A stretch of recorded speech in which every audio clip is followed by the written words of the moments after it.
শালা মারবো এখানে, লাশ পড়বে শ্মশানে। 2006 সালে রিলিজ পাওয়া মিনিস্টার ফাটাকেস্টো সিনেমা এই সংলাপটি বেশ জনপ্রিয় হয়েছিল দুই বাংলাতেই। বিশেষ করে কিশোর বয়সী ছেলেরা এই সংলাপ দিয়ে বেশ মজা করত। এই সিনেমার প্রধান চরিত্রে অভিনয় করে দুই বাংলার ফাটাকেস্টো নামে নতুনভাবে জনপ্রিয়তা পেয়েছিলেন মিঠুন চক্রবর্তী। শিশু থেকে বৃদ্ধ সবার কাছেই তিনি অতি জনপ্রিয় হয়ে ওঠেন এই সিনেমার কল্যাণেই। সিনেমাটি এতই জনপ্রিয় হয়েছিল যে পরে এটার সিকুয়েলও বের হয়।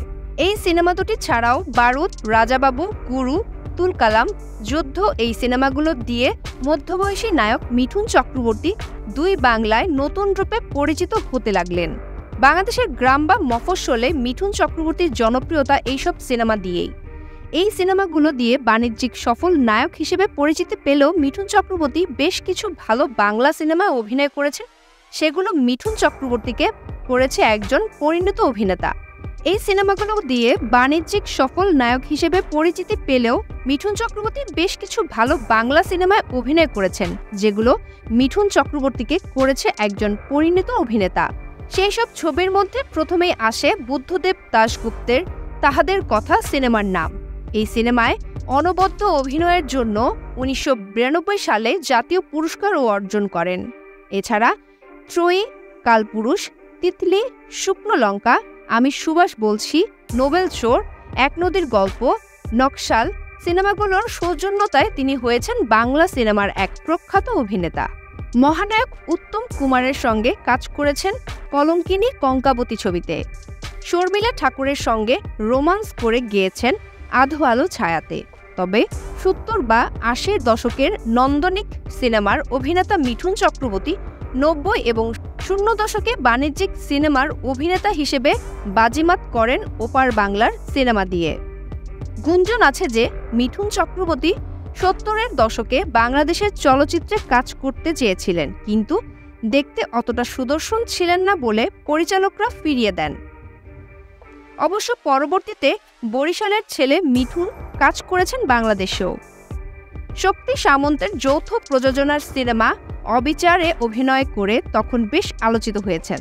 এই সিনেমায় তার বিপরীতে ছিলেন বাংলাদেশের চিত্রনায়িকা রোজিনা। এই সিনেমার প্রায় 2 যুগ পর আমজাদ হোসেনের গোলাপি এখন বিলেতে সিনেমায় জনপ্রিয় অভিনেত্রী মৌসুমীর সাথে অভিনয় করেন মিঠুন চক্রবর্তী। মুক্তির অপেক্ষায় আছে যৌথ প্রযোজনার আরেকটি সিনেমা হাসন রাজা। বাংলা সিনেমার ফাটাকেস্টো হিন্দি ইন্ডাস্ট্রিতে ডিস্কো ডান্সার হিসেবে পরিচিত। এই সিনেমা দিয়ে তিনি বলিউডের নাচের জগতে এক নতুন ধারা সৃষ্টি করেন, হয়ে যান সেই দশকের অন্যতম জনপ্রিয় নায়ক। তবে বলিউডে তার শুরুটা মসৃণ ছিল না। নকশাল আন্দোলনের কারণে কলকাতা ছেড়ে পাড়ি জমান মুম্বাইয়ে। সেখানেই অর্থকষ্টে পড়ে অভাবের দিন কাটিয়েছেন, থেকেছেন অন্যের বাড়িতে। একদিন শুধুমাত্র কৌতূহলে ভর্তি হন পুনে ফিল্ম ইনস্টিটিউটে। সেখানেই তিনি নজরে পড়েন প্রখ্যাত চলচ্চিত্রকার মৃণাল সেনের। ব্রিটিশদের বিরুদ্ধে সাঁওতালদের সামগ্রিক জীবন নিয়ে নির্মিত মৃণাল সেনের হিন্দি কালজয়ী সিনেমা মৃগাতে নায়ক চরিত্রে প্রথম অভিনয় করেন মিঠুন। প্রথম সিনেমাতেই বাজিমাত অর্জন করেন জাতীয় পুরস্কার। প্রথম সিনেমা দিয়ে জাতীয় পুরস্কার, যেটা ভারতীয় সিনেমা জগতের ইতিহাসে বিরল। একটা সময় রাজনীতিতে জড়িয়েছিলেন, আবার ছেড়েও দিয়েছেন। মনের কোনো এক অভিমানে বাংলা ছেড়ে এখন স্ত্রী, সাবেক নায়িকা যোগিতা বালি ও সন্তানদের নিয়ে বসবাস করছেন। সন্তানরাও চলচ্চিত্রে থিতু হতে চেয়েছিলেন, কিন্তু সফল হননি। রিয়েলিটি শোয়ের বিচারক উপস্থাপক হয়েছেন। দাদাগিরির উপস্থাপনায় সারা জাগাতে না পারলেও নিজের জীবনের পরিশ্রম, একাগ্রতা বর্ণনা করেছেন নির্দ্বিধায় এই অনুষ্ঠানে। তার নিজের বয়ানেই উঠে এসেছিল অনেক অজানা কাহিনী।